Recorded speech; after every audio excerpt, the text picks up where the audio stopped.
Welcome back to the Mandarin Blueprint podcast. I'm here with Darren, who has kindly agreed to talk about his experiences on the course. But before we get started, maybe you could just introduce yourself and talk a little bit about why you wanted to learn Chinese. Happy to. So yeah, I live in San Francisco, and the person I'm currently dating is from Beijing. So she grew up there until she was like 22. And it would be really nice at some point to actually talk to her parents, right? So they don't speak English. And it really, if you're going to get really close with someone, if you want to actually be part of the family, you're going to have to be able to speak to them. And they're also both like really highly educated. And so there's a whole bunch of things that would actually be really fun to learn from them. Like her mom worked in some art stuff. Her dad knows a lot of literature. I feel like I'd actually be missing out on a ton of life experience. It'd be really, really cool if I were able to speak with them.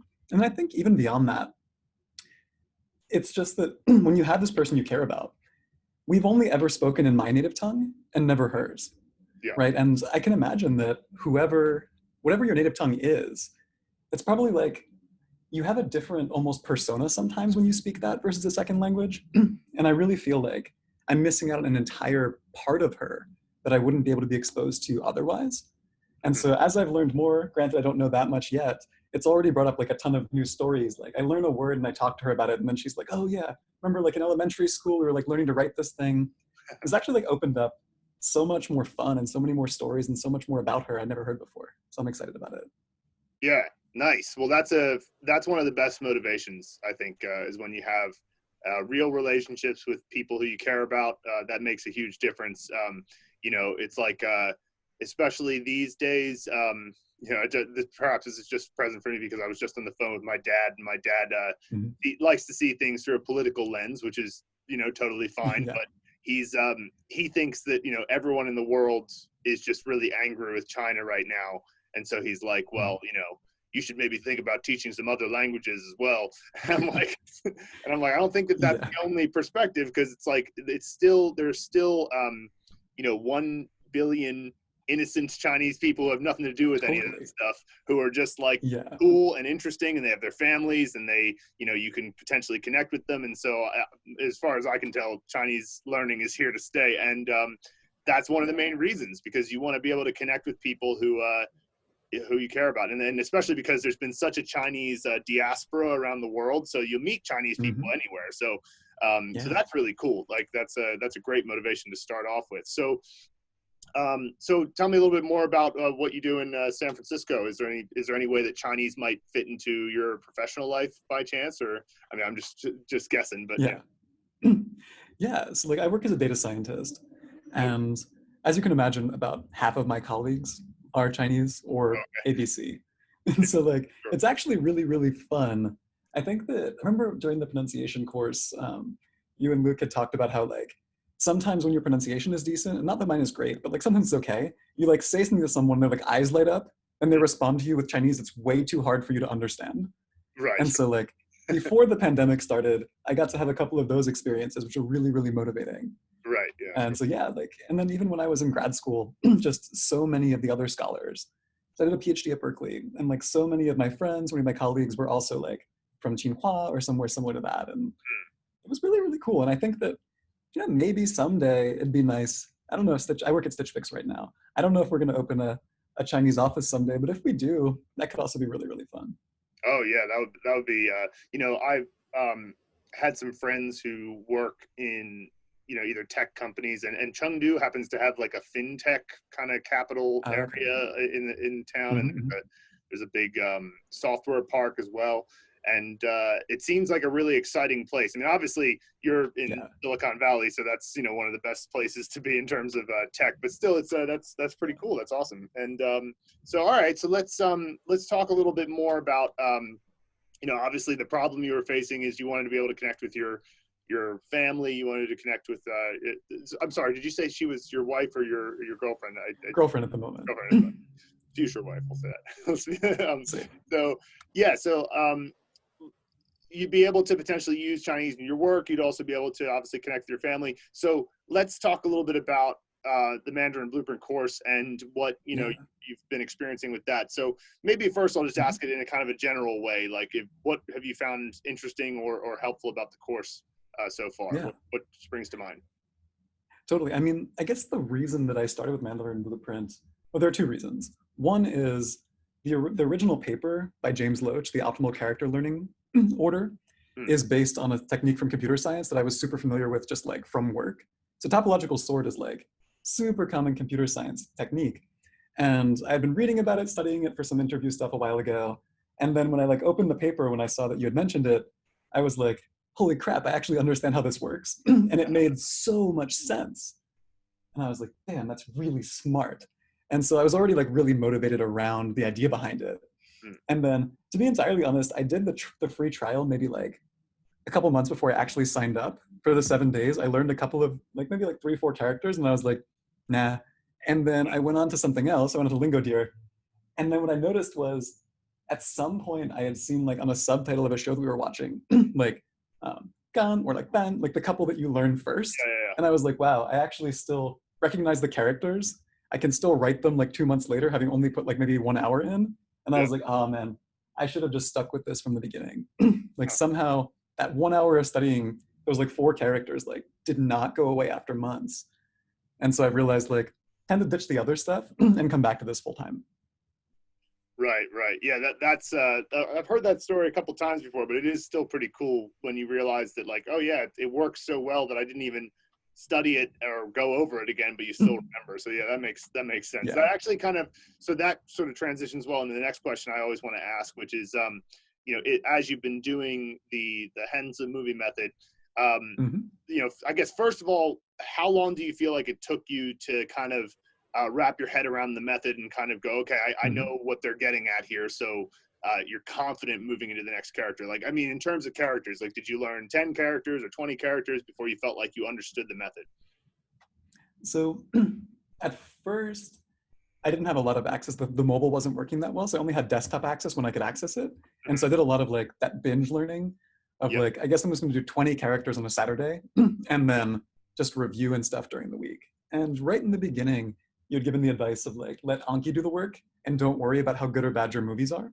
Mhm. And I made so many what I thought were really bad movies that actually were okay. Like you Yeah. don't have to make the best movie to be able to memorize it. Yeah. And like learning that and just like letting myself get things wrong in review, change the movie a little bit, do it again. Yeah. That worked totally well. And so I think that like I didn't really ever worry about it. I was just like, let me just make a movie. I'm not going to spend more than 2 minutes per character and I'll get it wrong if I get it wrong. And I was surprised at how few I got wrong with that approach. Right. Yeah. Yeah. I think that that's one of the best things about it. You get you can try something and just make a foundation of an Yeah. idea for the character, and then you either it surprisingly works, like you say, like Yep. sometimes it only took you 30 seconds, and you're like, that's probably terrible, and I'll forget it, and then you don't forget it, Yep. or if you do forget an element, it's really easy to figure out which part you're missing because it's like when you go to write the character, it's like I can't remember what component goes here, and then so Yep. that you know exactly what you need to improve in the scene. It doesn't mean that you forgot everything else, and that's like one of the things that Exactly. that it takes people a little bit to figure that out about it because the alternative is rote learning, and if you're going to rote learn, then if you forget, you just forgot, and you have to start over. So Exactly. there's no way around Yeah. it. So how long do you think it usually takes you on average to learn a character? Just if you were to land on the page and it's like, okay, learn this character. What do you think? Most of the time, as long as I'm not learning a new prop too, we're looking at like 30 seconds to 2 minutes. I also do write out the full like movie in my notes on Anki, Mm, just in case I can like rewrite it if I need to. I found that helped, especially when I was binge learning in the beginning. mhm. But like there'd be some where I was like, am I sure I saw this before? But I'd have my whole notes written out and then I'd be like, oh, of course. Yeah, yeah, yeah. That makes sense, and I think that you can probably drop that habit at some point if you want. If Yeah. it's up to you. I mean, there's no rush really. It depends on how Mhm. I guess how quickly you want to be chatting fluently with your girlfriend's folks. But Yeah. the writing it down, I think it's certainly helpful for getting your the sense of the method and making sure you've got all Mhm. of the pieces that you need. And then eventually, I think you're going to get so good at it that because the other thing that you can always do is improve upon the different techniques. Like yesterday, I saw somebody make a comment where the prop that is the middle component of the character for horse ma which we say, think of a toilet because it kind of looks like a toilet. Yeah. They were like, well, I'm worried about distinguishing this because maybe it's in the bathroom. I'll use this prop while I'm in the fourth tone and it's in the bathroom, and I'll have trouble distinguishing it. And I was like, maybe, but on the other hand, all you have to do is just like make the toilet, golden and shiny or neon green or whatever. Like, you can do a million things, and it's like one of those things that's so simple that it's hard to. I remember thinking like, I feel like my brain is simultaneously smart and stupid that I can do this. Like on the one hand, it's cool that I can remember something, and that's great. That's essentially feeding my knowledge. But on the other hand, it's like all I have to do for my brain to remember something is be like, ooh, shiny. Like, it's sort of so I think that it's kind of, as you get better at it, the idea theoretically is that you don't need to write things down because the techniques are so powerful. But at the beginning, it's definitely useful to do that. But 30 seconds to 2 minutes on average is great. That's you can move through, and you'll just get faster. So exactly. I think along the lines of what you were saying with the toilet thing too, like for example, the spoon prop, it's often in the kitchen, and I don't even have a crazy spoon that I imagine, but it's like the spoon is always in the character's pocket or they pick it up from the ground. And it's like, when I picture a kitchen, I don't picture spoons on the ground in a kitchen. Like if there is one there, it's there for a reason. Right. Yeah, exactly. And so even something that kind of fits into the milieu of the room that you're in, sure, spoons are in kitchens, but not even in the right place, and your memory will remember that. Like your mind will go, oh, that doesn't fit. So like that's why you remember it. So that's a good point there too as well. So okay. So you've got the character learning, and so what level are you in the course at the moment? I think I just started 17 or 18. I can't remember which. Okay, cool. So you're in phase 3. So that means that you've gone through the character learning phase, which you obviously keep doing it, and then the vocabulary and stuff. And so tell me a little bit about what your experience is of Chinese 2-character words. So like when you see some 2-character words, I know for me, like I found it to be really interesting how Chinese puts words together. Do you have any thoughts about that? Yeah, I mean, I think that some of them just make so much sense. And I think like they either make sense or they're really funny. And so like there are a couple that we haven't gotten to in the course yet, but like a penguin, like a chi'u, like a business goose is so funny. Right. And like you'll never forget that for the rest of your life. Yeah. And so like, so much of it has been that way. Or like, I generally find that just as you use them in context, they just stick in your head. And I think that occasionally there's a weird one that you don't remember, but like, or like you told that really good story about like, with like ma shang, like that I will now remember forever. And I was actually talking to a couple of my friends that speak Chinese natively and didn't really even ever think about the like on horse connection, because why would they? They just use it. Right. It's kind of fun. Yeah, I can imagine if you were a kid in China, of course your parents would be saying ma shang a lot. Exactly. And so you wouldn't need the etymology. And that's another reason why sometimes people, when they ask us like, why is it this way or why is it that way? Like we're happy to answer, but we're also, I am always in the back of my mind going, you don't really need to know this to be able to memorize it, but it can be helpful sometimes. It depends on the context. If it's like a built-in mnemonic, then And another thing that's so cool about Chinese that is, unique to some degree to the language is that because it's a unified language and because it's character based, so there's not a lot of form changes, you'll end up with lots of different kind of categories. And animals are actually a great example. When you brought up qiu, I was like, okay, well the it means goose, and so by itself is goose. But I bet, and I haven't particularly looked into this taxonomy of this type of bird, but for example, the character Lu means deer, right? And Changjing Lu is a giraffe. And so long neck deer is basically what they're going with there. And you realize, okay, what you guys are saying is that there's this category called 4-legged hoofed animal, right? And so exactly. And your categorical thinking gets better because it's like where we draw lines on what a category is and where it is, it's all it's not like there's no basis for it, but where you draw the line is subjective. And so when you have a whole language that draws them in slightly different places all around, it just makes you better at thinking. I think it makes you better at seeing somebody else's perspective sometimes. It's like it's not even that you're necessarily agreeing with them. You just understand where they're coming from. And that's something that Chinese is, I mean, it's kind of a meta thing that's hard to pin down, but that's occurred to me that that's one of the things that can happen. So yeah, that's one of the things Chinese words do really well. So how about sentences so far? So you're in level 17, so you're still in as phase 3. You know, that's when sentences are going to be the most difficult. They're only going to get easier from here. But how have you found it reading sentences without the need for pinyin and all of that? It's been really satisfying because I remember I got like one of those reading apps, things like Do Chinese, a while ago, and was trying to use it, and just even the simplest things were just so challenging. And every time I'd even remember like one word, sometimes I'd be watching a show and I'd like just see a word I knew and I'd on the subtitles and I just like pause it and point at it. And I was so proud of myself for like any word at some point. And so I think like just being able to, I think this is actually really, it's cool. I mean, it's especially when I've learned Spanish before, like anything that has an English alphabet, you really take the reading for granted. But I think actually the most fun thing for me has been the writing. Yeah. I think like being able to write an entire sentence. So like now when I use WeChat, if I know all of the words, I'll just like use like a combination of like English sentence where I don't know what to say and then like an entire Chinese sentence when I do. Yeah. And that's been really, really fun. For the most part, I haven't given sentences quite as much time because I do spend a lot of time just like trying to speak since I live with my girlfriend right now. And so like I get a lot of my sentence practice through my everyday life.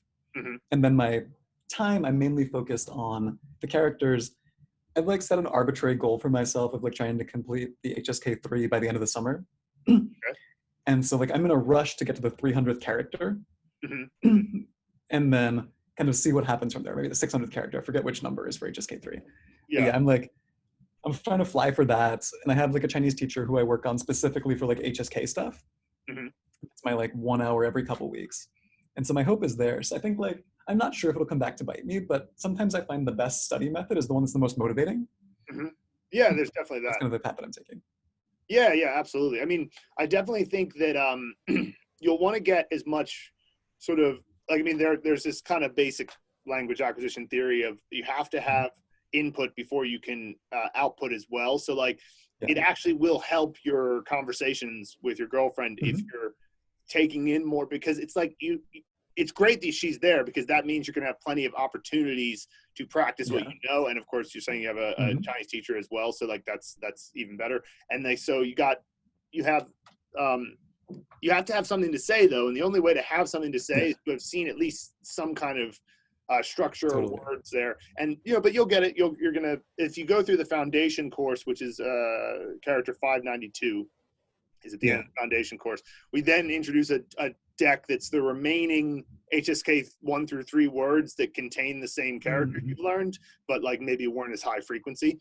And then, I think after you did that, you'd easily be able to pass the HSK 3. And then the intermediate course gets all the vocabulary from the HSK 4 covered as well, and a lot of the HSK 5. But okay, cool. So awesome. So have you noticed, when you're talking to your girlfriend that like things from Mandarin Blueprint are coming, into your head while you're talking to her?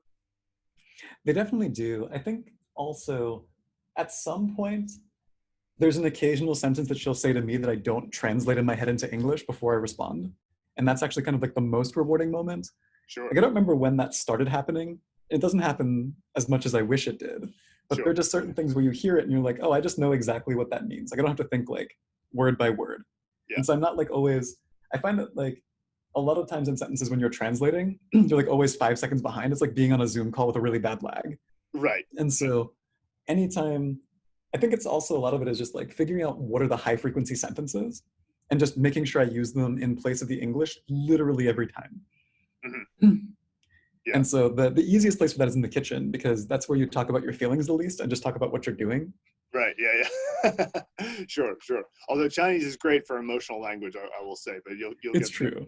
And that makes sense. And I think that technique is one that the technique of saying the English word or the English phrase if you're not sure how to say it in Chinese, and then go back to the Chinese if you know how to say it.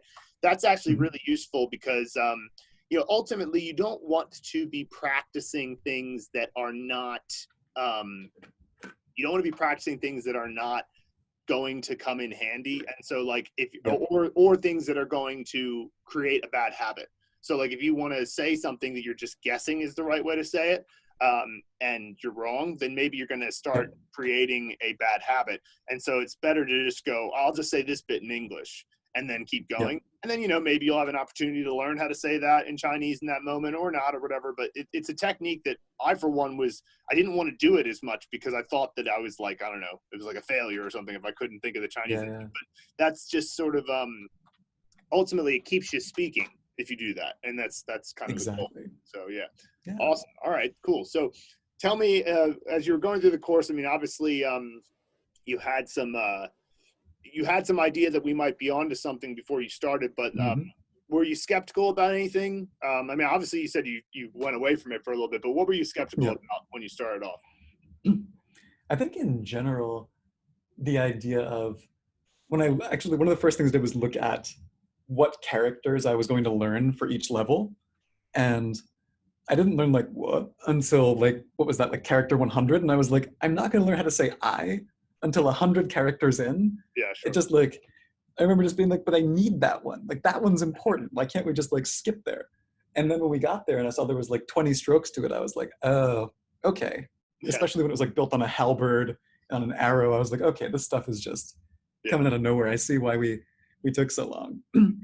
Yeah, so that was one of those that it's like you wish you could teach it right away, but it's like from a character stroke perspective, it's like you can at least build up a little bit to it. But yeah, absolutely, yeah. I think that was the one that I was just like, I was really skeptical every time. I was like, but this is so high frequency. Why isn't it showing up yet? But yeah, sure. And so that's the kind of thing. I mean, there's those lines are so the conversations that Luke and I have had, like especially when we were first building it.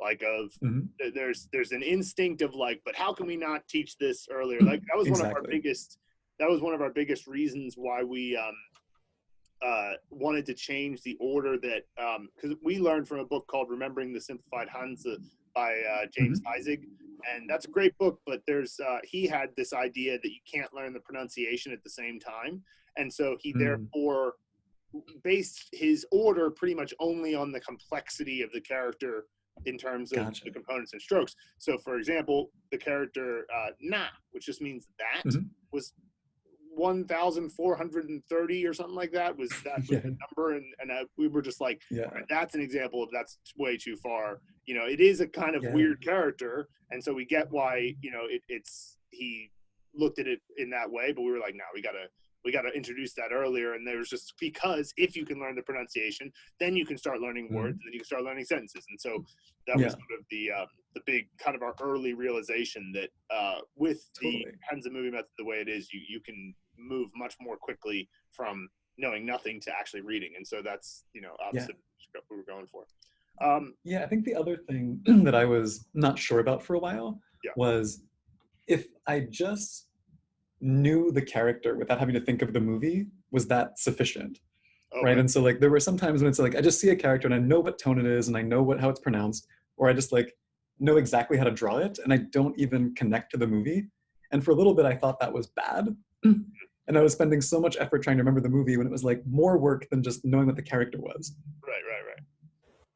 Yeah, we always just tell people when it comes to knowing the characters, it's like the goal, obviously the goal of it's one of those things so obvious that it's like you can forget it because you get into it and you think about it, but it's like obviously the goal is to make it so that you remember the character forever, and there needs to be a bridge between when you first see the character and using it in context all the time. Once you use it in context, you'll remember it the same way you learn any English word that you acquire just through day-to-day life. So you're you're in a new job and there's some term that they use in the new job that the day one you don't know it, but then once you've used it a bunch of times, it's there, you have it forever. And so if you know every element of the character, the stroke order, the stroke order is probably not the most important, but the components, the meaning, the pronunciation, including the opinion initial, opinion final, and tone, and then you know all that, then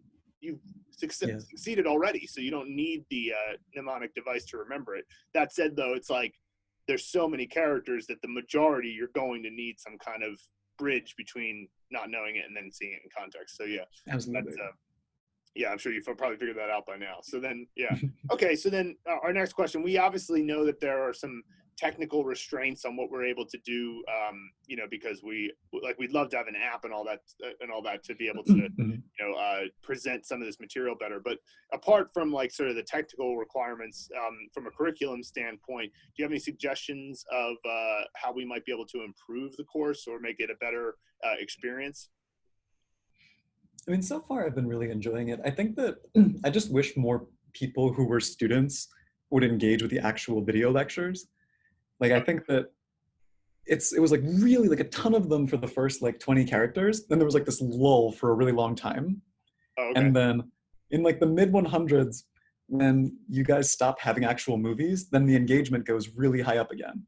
Oh, and right. so I do like, I really enjoy just like seeing what people's stories are, even if I already have one of my own. Sometimes it's just entertaining. Yeah. I recently, we added a video at the beginning of the course where we just say, hey, don't forget to look at the comments, because the people have left so many comments at this point. It's like over 10,000 comments, and every day they're just coming in. And it's like, that was something Luke and I didn't really anticipate too much. I mean, we were like, oh, maybe people will leave comments. And it's like, that's turned out to be a major pillar of the course. So yeah, I enjoy that too. It's always fun to see that and then talk about it in the podcast and all that. So, okay, well then just our final question for you then, Darren, would just be, if somebody came up to you and said, Darren, should I use Mandarin Blueprint to learn Chinese? How would you respond? I mean, I definitely would recommend it. I know it works. I would tell them to do the same thing I did. I would tell them to sign up, give it 7 days, and then like see how many of those things stick. And I anticipate it's actually like, I just believe that it works well enough that like, you need to try it. Try it, wait a little bit and see if you remember it. And because like Ben is not an easy character. It still has a lot of strokes, and it's like the third character that you learn. And it doesn't go away. So yeah, I would definitely say that. Nice. Well, thank you so much for taking the time, Darren. It's been a pleasure to talk to you. And if anybody watching, sure. If anybody watching is interested in learning more, you can head over to mandarinblueprint.com, and we'll see you on the course, and we'll send you another email when you finish the foundation course, and we can check in with you and see how you're doing with it. So sounds good. Cool. Thanks so much. Bye-bye. Thanks. 谢谢你观看我们的这个视频. If you found this video valuable and you'd like us to help you reach fluency and literacy in Mandarin Chinese as fast as possible without all the headache of traditional learning methods, just head to mandarinblueprint.com to learn more. Also, don't forget to hit the subscribe button and the bell below to be notified every time we release a new video. And of course, 保重